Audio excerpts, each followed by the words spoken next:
Bitin lagi kay Shiro. Grabe mag-cable, oh. Bitin talaga lagi yung ano niya, yung mga content niya, nambibitin siya. Ang pugi magpani, oh. What a smooth. Aray ka. Alay, napakaangas.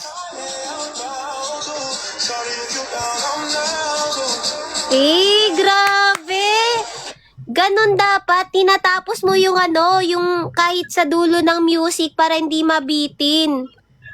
So, i-rate ko siya ng 9 out of 10. Yun lang talaga yung problema sa kanya, guys.